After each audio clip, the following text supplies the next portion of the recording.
Good evening, everyone. Welcome to this very special online RTS East event. Now, I really wish I were able to be doing this on a stage and seeing all your lovely faces in the audience, but of course, COVID has kind of put a stop to that sort of thing, hasn't it?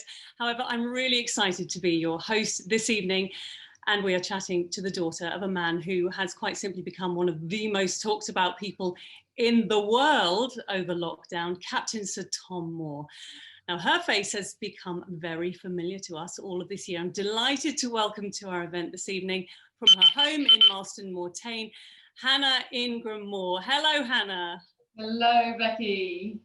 It's really lovely to see you this evening. I can't wait to hear your story. Also joining us this evening from her home in Northamptonshire is, well, she was the first journalist to interview Captain Tom in person, and of course one of our very own ITV News Anglia journalist, Rebecca Haworth. Hi, Becca. Hi, Becky. Good evening. I hope you can't hear my dog woofing in the background. I would love to hear your dog woofing in the background. What's his name, her name? Timing. Molly. It's Molly. She'll quieten down. We'll say hello to Molly later. Now, of course, we'd love this to be a multi-way conversation. So if you are watching online at home this evening, please feel free to join in. Over the next 45 minutes or so, Hannah and Rebecca and Molly are ready to answer any questions, within reason, of course, you have. So direct your questions at the Q&A function, which you can see at the bottom of your screen, not the chat, because we really don't want to miss them. Tell us where you are, if you'd like to, and I will put your question to Hannah or Rebecca.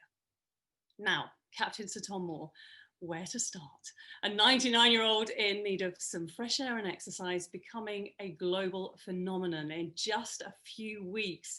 Here is Rebecca with his story so far.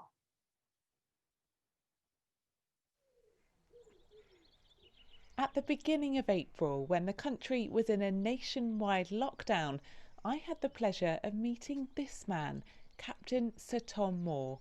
No other journalists had been to see him at this point, and little did we know back then how big the story was going to get. One little soul like me isn't going to make much difference. I might hope that it does, but it won't really, will it? None of us could have predicted what happened next. Captain Tom Moore, a 99-year-old veteran who served in India and Burma in the Second World War. He's not going to let age be a barrier, is he? He's stepped up to help those working on the front line in the most extraordinary way. You may have heard the name Captain Tom Moore around the world. Inspired by Britain's Captain Tom Moore, a 97-year-old Russian World War II veteran has launched a fundraiser. When I met Tom this time last week, he was hoping to just raise a few £1,000s. Now he's making front page news and he's known around the world. And that fundraising total just keeps going up and up. Within a few days, his story went global. His walking led to millions donating to his fundraising page, earning him a world record for raising the most amount of money for an individual charity walk. He's a one-man fundraising machine, and God knows what the final total will be, but good on him, my head keeps going. With hope in your heart. He also broke another world record for being the oldest person to have a #1 single in the UK charts.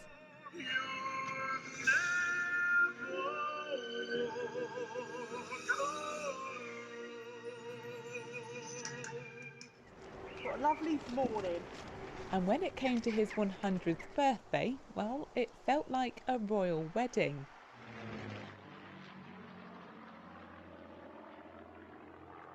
I really don't understand what 100 means. I mean, to me, I'm no different today than I was yesterday, but this seems to have made a difference to a lot of people. This remarkable 100-year-old even managed to impress the Queen as he was knighted by Her Majesty. He's had many magical moments, including being the guest of honour for opening the new Nightingale Hospital in Harrogate. I hereby declare the National Service to Nightingale Hospital, Yorkshire and Humley is open.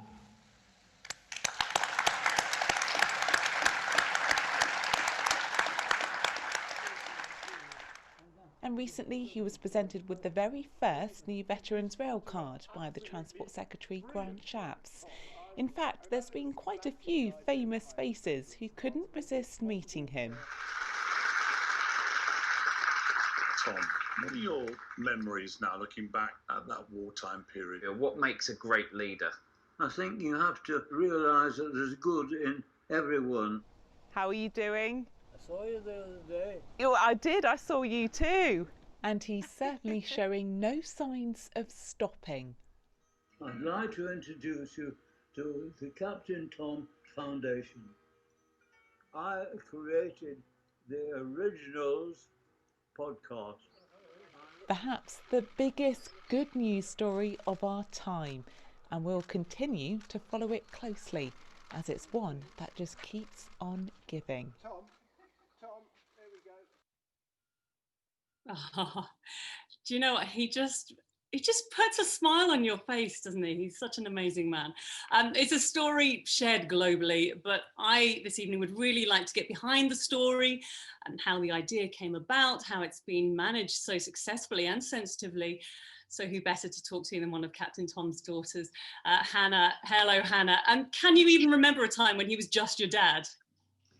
Well, yes, but the last 7 months, and it is, by my reckoning, Rebecca, almost exactly 7 months since you first came to the house. And look, when my sister and I were born, he was already an older dad, so we knew we had an older dad. But when he came to live with us nearly 13 years ago, you embark on a different relationship, right? It changes everything.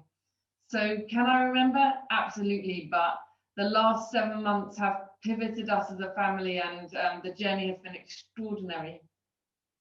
I know that your dad has said that he was very emotional when he moved into your house after your mum sadly passed away. But his health actually has been quite poor for a couple of years, hasn't it? And from this, the idea came about for the garden walks. Tell us more.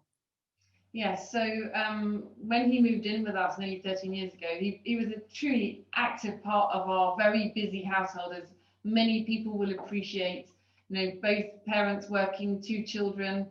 We took on a house that needed a lot of renovation, 2 dogs, and he was just a totally active part of that house, mowing the lawn, taking the dogs out, going shopping, feeding us every Sunday with a lovely roast lunch.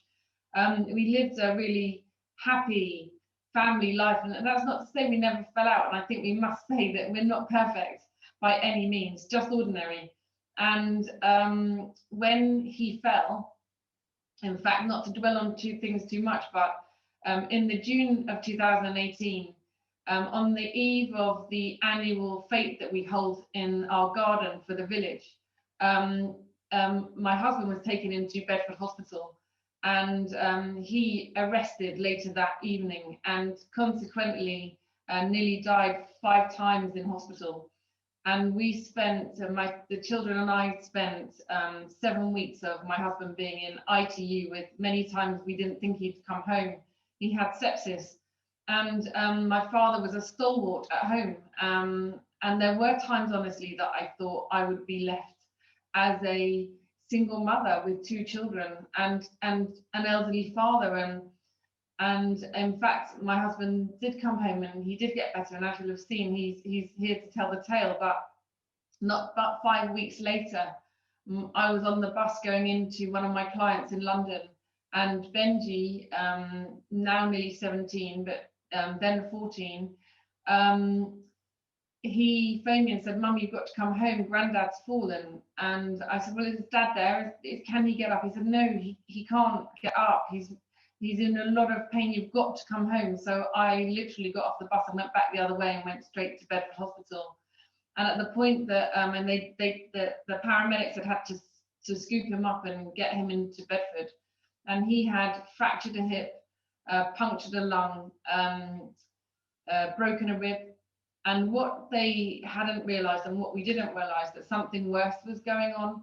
I called my sister, who lives quite 70 miles away, and said, "Look, you're going to have to come. I think this is it. I don't think he'll make it through. This is impossible. He's 98." And so she came, and we went back to see him in the ward a little while later, and he looked like for those of you who can remember, Michelin Man. He looked like a blown up version of himself. And I'd said earlier that his voice wasn't right, but I thought that was the drugs. And 2 consultants came past, and of course the nurses and the consultants hadn't thought to say anything because they didn't know what he looked like before. But as you now know, he's a fairly slight man, broad-shouldered but slight. He looked 4 times himself the size. And what had happened is that he got subcutaneous emphysema, so the oxygen was leaking out between the skin and the fat layer and was gradually strangling him. And so it was the junior consultant who recognized what it was, and then emergency action was taken. He had to have a lumbar puncture, and he says that nothing, it had never pained anything like it. That did save his life, but they couldn't treat the hip because he was so ill. So he stayed in hospital for 8-9 weeks, didn't come home, in fact, until mid-November of that year. But when I walked back onto that ward, it was only 5 weeks since I'd spent 7 weeks there before. And as I walked in, the nurse says, "Oh, hey, Hannah, how are you? How is he?" And then he went home. I went, no, it's the next one. And so the Bedford Hospital became a cornerstone of our life for probably half of that year. And as my father so he came home, a man mentally agile and able, but with a body that was less abled, and it was frustrating for him. We put stair lifts in so he could get to his bedroom. We didn't want to put him downstairs. We wanted to let him keep his independence. So we put stair lifts in, and we got handles in everywhere. We tried to make the house as easy for him as it was possible to be, that he could live there with us with independence. But the rehabilitation was slow. He got skin cancer, he had sores on his feet, he got cellulitis. Everything was thrown at him, and yet he ordered a running machine so that he could rehabilitate inside in the winter. So as he came out on that second weekend of lockdown, when we had our head in our hands like most of the nation with what it meant, he came out with his straw hat on and started to walk. And it was my father and my husband who said to my father, "Hey Tom, Matrix, which is our company, will give you £1 a lap. Do 100 before your 100th birthday. You've got 4 weeks."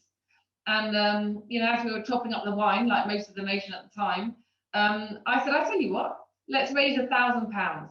Let's go crazy and let's raise it for COVID, the COVID appeal for the NHS." And my father said, "Yes, let's raise it for those people who are at the cutting edge of what this terrible disease, this terrible virus." And so all I did was say, "Look, why don't we set up a Just Giving page? We'll put a target of £1,000 on, and I'll send out a little press release to the local press. Maybe the local radio station and Bedford paper will pick it up, but we might raise £1,000 that way." And anyway, I think the rest you know. Yeah, safe to say that the local press were interested, and then the local television. And do you remember the point? Because I know Rebecca was, as I mentioned, the first journalist to actually interview your dad in person for us.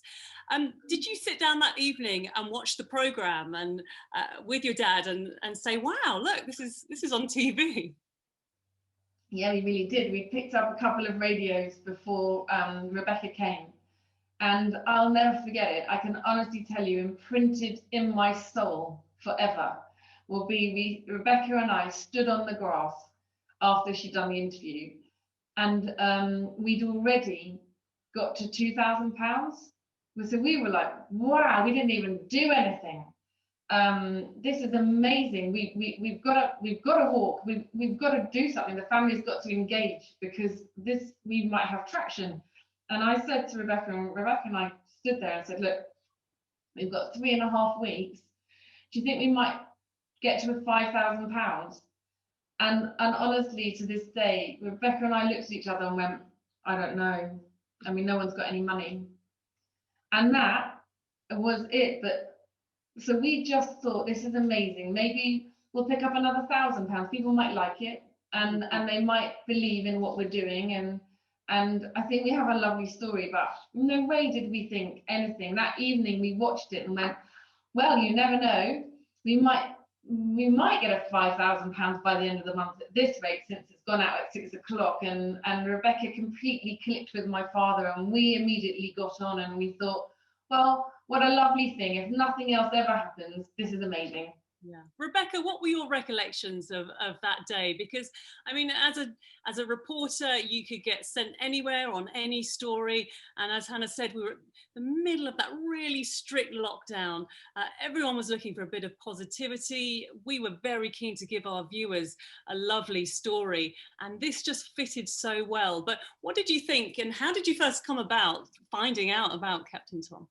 Yeah, you're right. I mean, we were right at the beginning of the lockdown, weren't we? And there was some really, grim news coming out about the virus. I just reported on a young man who'd sadly passed away from it. So there was some really sad and depressing news about. And at Anglia, we're always trying to find good news stories to sort of lift the audience's spirits a little bit. And this was just perfect. So, as Hannah said, she sent through the press release and it came through to our main Anglia inbox. And it was actually my line manager, Neil, who picked it up and thought, well, that's perfect. That's exactly what we need.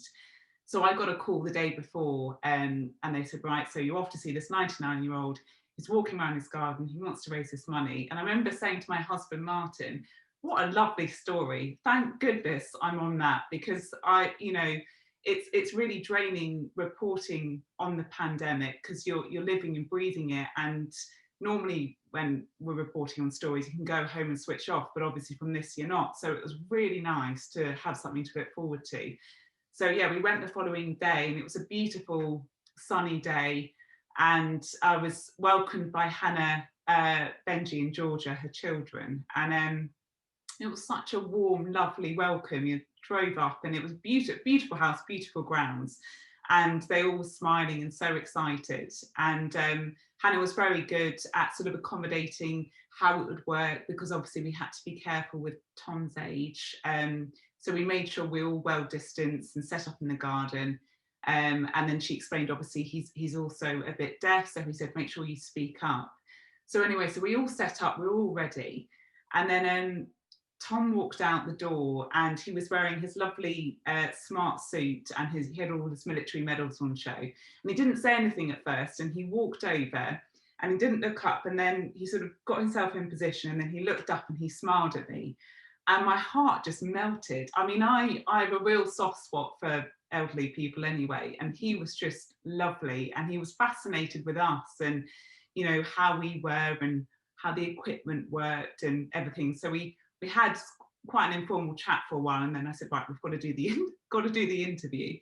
And that's when he came up with that line about saying, one little soul like me isn't going to make much difference. And then obviously it went from there. But it was just such a lovely meeting, and we all said, back in the newsroom, like, that was just a lovely, lovely story.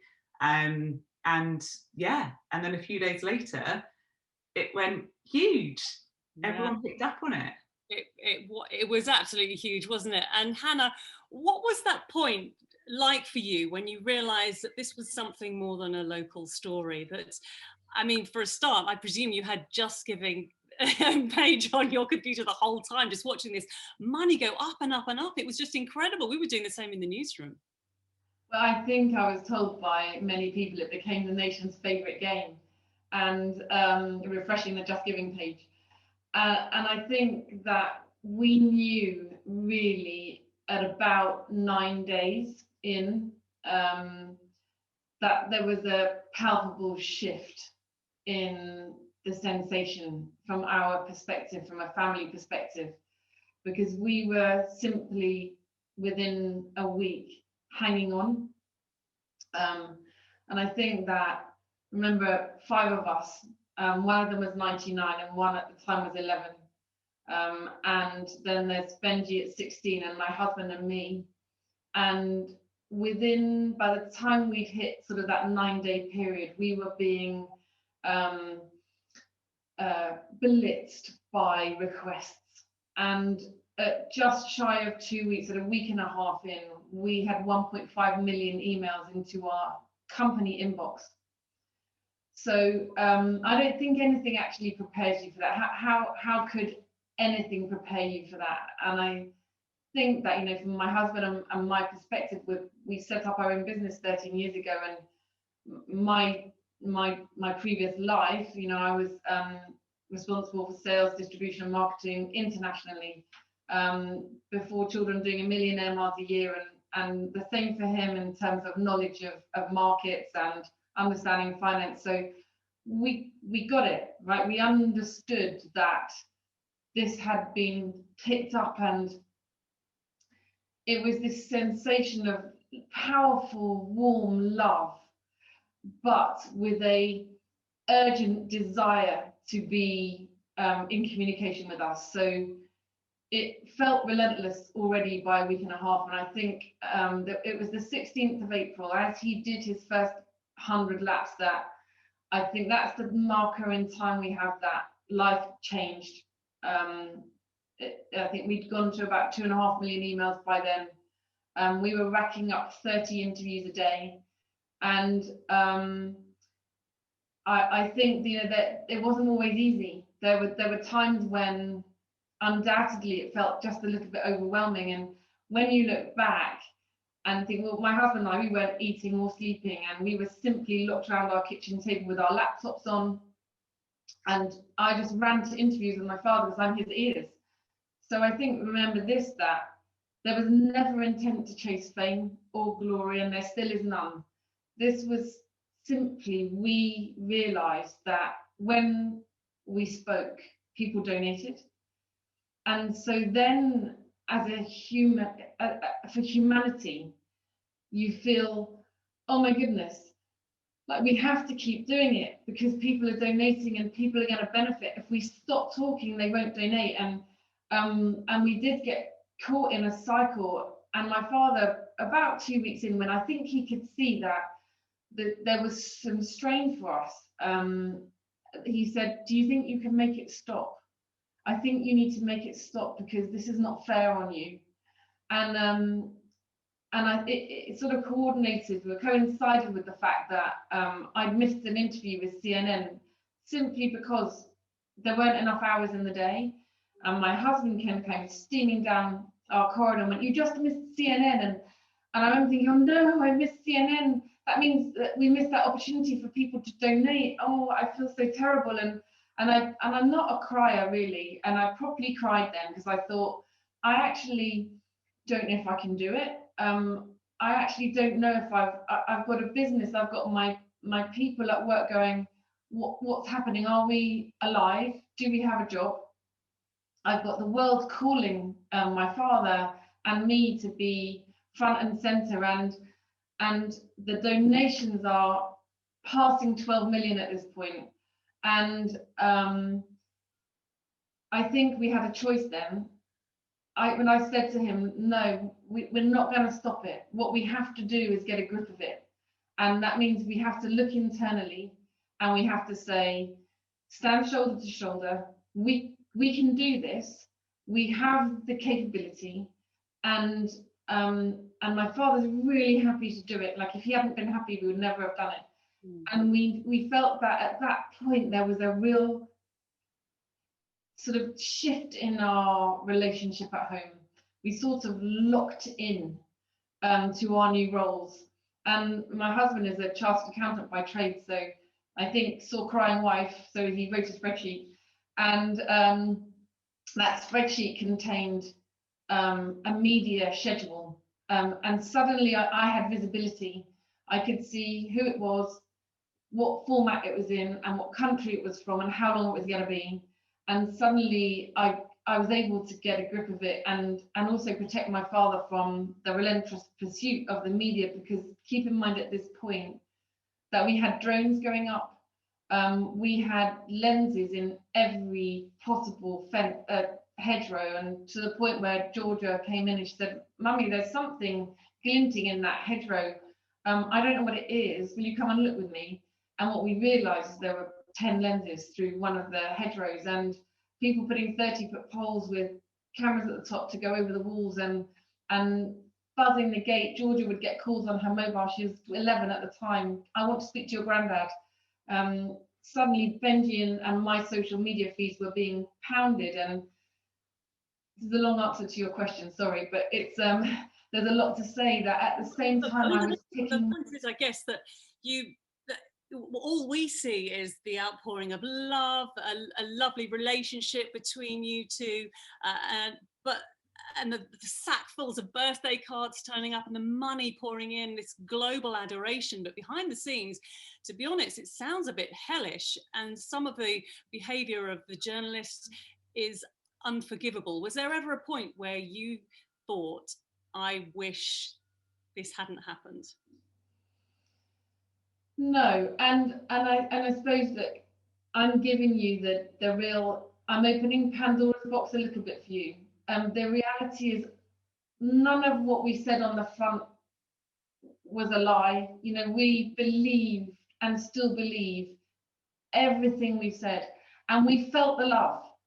Overwhelmingly, we felt the love.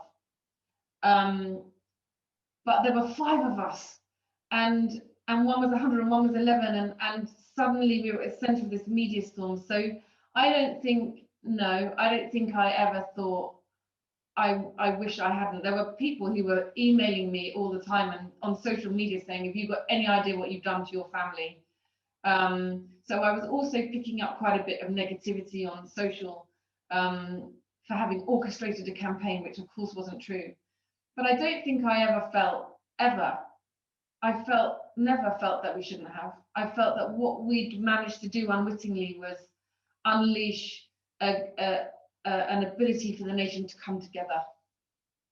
Yeah, well, you certainly did, and you made so many people around the world very happy. And I think it was pretty obvious to see that your dad is an extremely smart, witty, intelligent man, but he needed your help there, and that's the truth of it. It wouldn't have happened, not in the way it did, without you.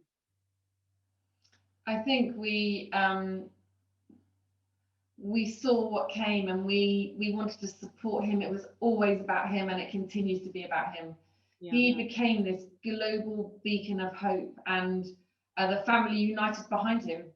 But we were able to facilitate it in a way that perhaps other people couldn't have done. But the magical part of it continues to be that we are just a plain ordinary family, and I think that resonates.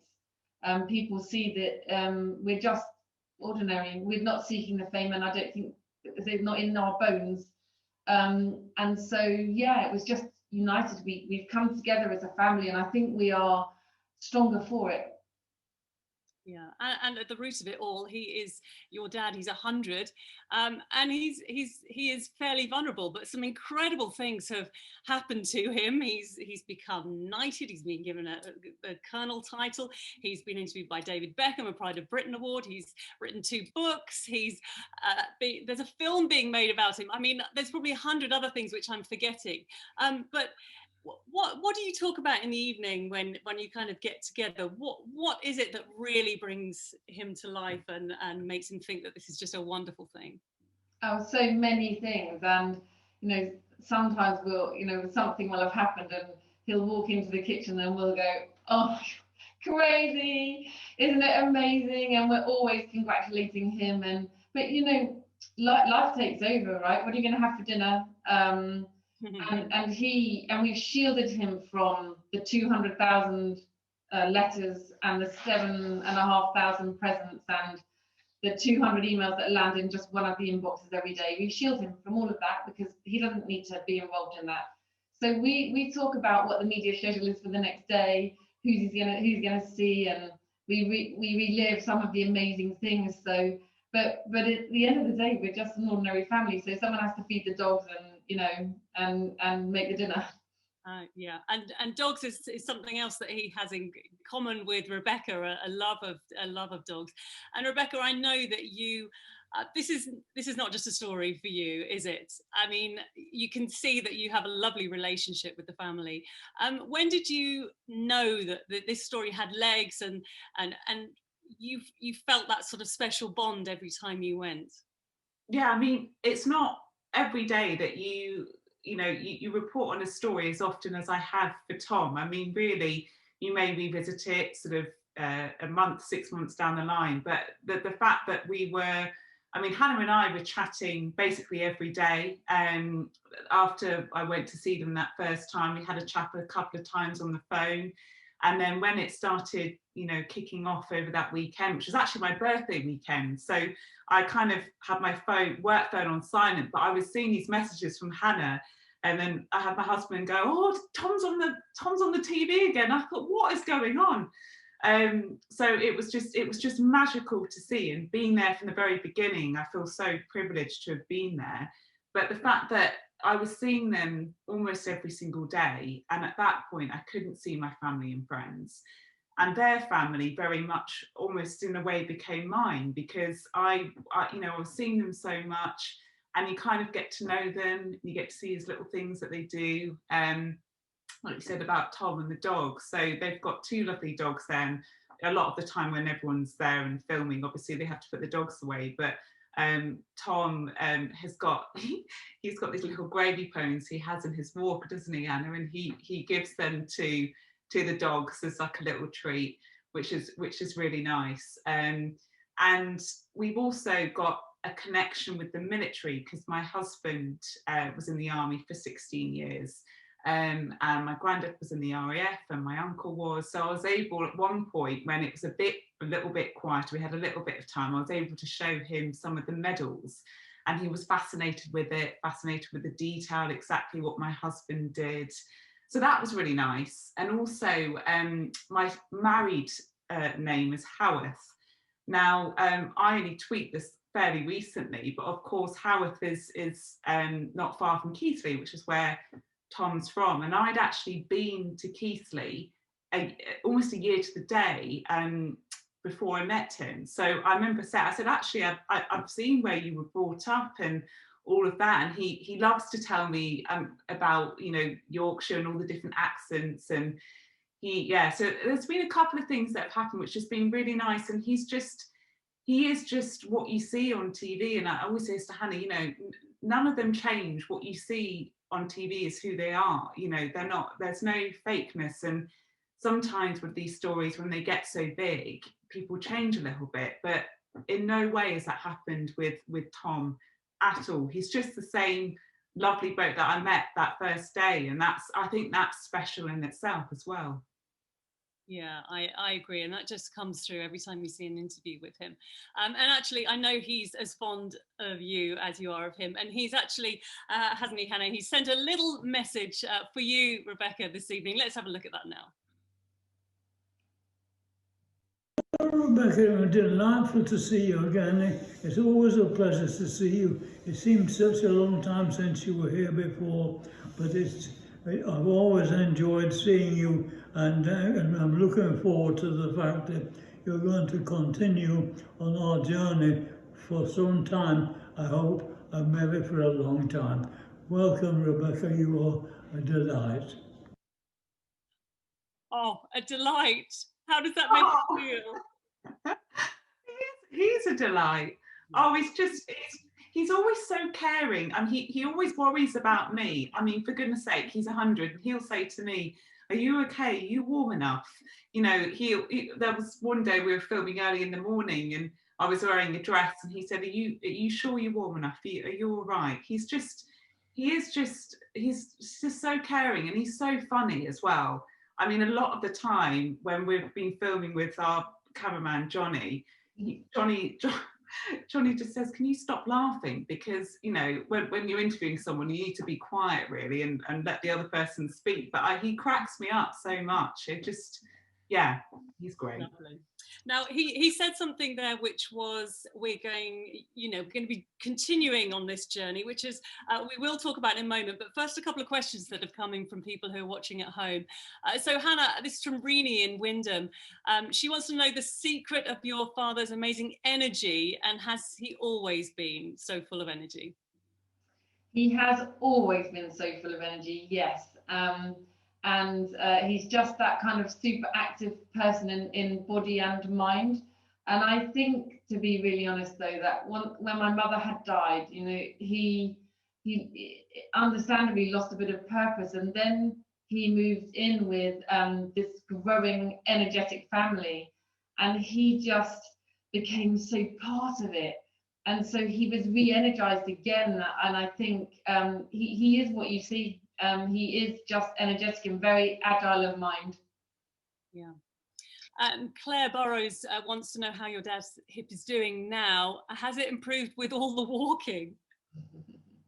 He is well. I think, you know, he is 100.5 now, and it is winter. We did an interview earlier in the week, and we got quite a few comments saying, "Oh, he looks tired," and actually, I never really reply to them because he's 100.5. And so sometimes he does look tired, but it's also winter. He's not out in the sun, and it was a brisk wind blowing through our doors that day. But he's robust and happy and healthy and completely engaged in everything that's going on. Which is wonderful to hear. Now, he said that he was continuing with some sort of work. Can you give us any idea as to what that might be? Maybe a little exclusive? We'll just give you a little bit of a hint. I think, well, in our new world, maybe I just can give you this as a prelim. As the news of lockdown came, Georgia and I went to the supermarket on Saturday, and as we walked into the supermarket with our trolley, somebody came up to me and said, "Oh, it's you. I need to ask you, what am I going to do if lockdown happens? I've just met this girl and she's not really my girlfriend, but I want her to be, and now I won't be able to see her, and will I be able to see her?" Then someone else joined and said, "Oh, I'm so worried because I normally see my mum, and now do you think I can't? Am I allowed to go and see her?" And then someone else came within minutes.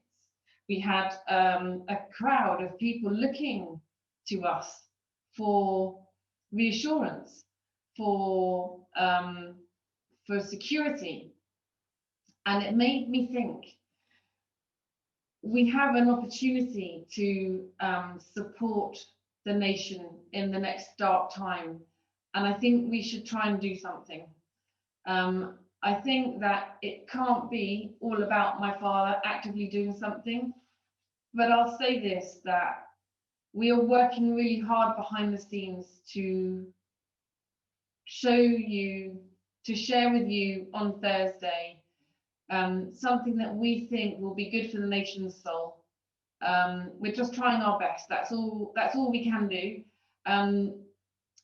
We'll let you know, but we're working on something we think it's not about, remember, nothing we're doing is about us. It's about, if we can help humanity, and I mean that genuinely, then we'll try and do it. Yeah, and I think you really are making a difference. So it's a very powerful position to be in. I hope you're not feeling overwhelmed by it all. I mean, I can see that you're totally up for it. And I imagine all your family are totally on board as well, including your children. They are. We're all, look, I've shared with you a little bit of the insights, but if we didn't want to be here, we wouldn't be here. And we feel the calling, and all we can do is our best, and we're up for it. The children are utterly part of it. It's changed them forever, of course, but they feel completely besotted by the whole thing. You know, we're so proud of my father and everything he represents, but we're terribly proud of being British and of getting through things with resolution and integrity. So yeah, we fizz with excitement most of the time. Which is amazing. I mean, it really has changed your family completely, hasn't it? Now, time is whizzing by. We've only got a few minutes left, so we really need to talk about the foundation, because this is very special, isn't it? It really is. And I think as we reached that 2-week point at 12 million, we realised we were being given an opportunity. It's what I think I refer to as a gift. It's an incredible gift to have a voice and a platform, and one we must never abuse, but it's an incredible responsibility. But we felt that the only way to embed this was to create legacy of the Captain Tom Foundation. So we sat as a family and agreed that our mission was for a more hopeful world. The vision is really for a more hopeful world. Our mission to inspire hope where it's needed most. and supporting the causes of combating loneliness, supporting those who are bereaved, and education and equality. And those come from the heart. You know, we lost my mother. I lost her at a time in my life when no one ever wants to lose their mother, but at a time when I really needed her. And she was lonely for a long time in a care home. So we stand there knowing that we're powerfully at the table on those things, and education and equality, everything we believe in. So the Captain Tom Foundation, we are out there and will be out there from Thursday, galvanising support to combat loneliness. And we will be there, won't we, Rebecca, with you every step of the way, which actually leads me to one final question. This one's for you, Rebecca, from Michael in Norfolk. He says, what was it like to be in the middle of this incredible story, this media storm?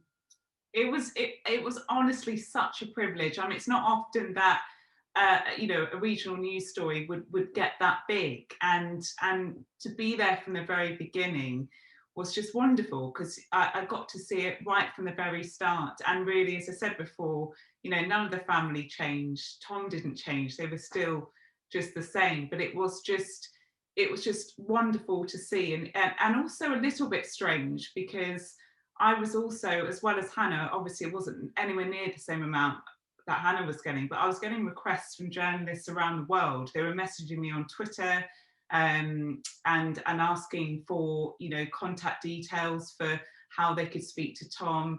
I was having the ITV News team in London contacting me, asking me, how can we set up this? How can we do that? So in a way, I became sort of unofficial Captain Tom correspondent, which was lovely, but something I've never experienced. I've never had that much interest in a story before. But that was wonderful. And the highlight, I know the highlight for Tom was obviously getting to meet the Queen. I mean, that was just an absolutely amazing day. And you know, because of social distancing and everything, I wasn't able to go in, but I had a quick chat with him when they came out, and he was just beaming. He was just utterly beaming. And, you know, that day was magical. It really was magical. So it has been a privilege, and it still is. I mean, I never know what they've got up their sleeve. There's always something. He says, Rebecca, how can we get you back? And I'll say, well, you'll have something up your sleeve, Tom. I'll probably be back tomorrow. Normally I am. So it's just been wonderful. Yeah, well, we'll be back on Thursday, won't we? Thank you, Becca. I'm sad we didn't get to see Molly the dog, but maybe next time. Oh, I'm glad it really has been such a privilege to chat to you and get to know you. I've seen your face so often, but to hear your story has just been really, really lovely this evening. Thank you so much for joining us. Thank you very much. It's been my pleasure. And that is it. Thank you for watching at home as well. Hope you have a lovely rest of your evening. Bye-bye.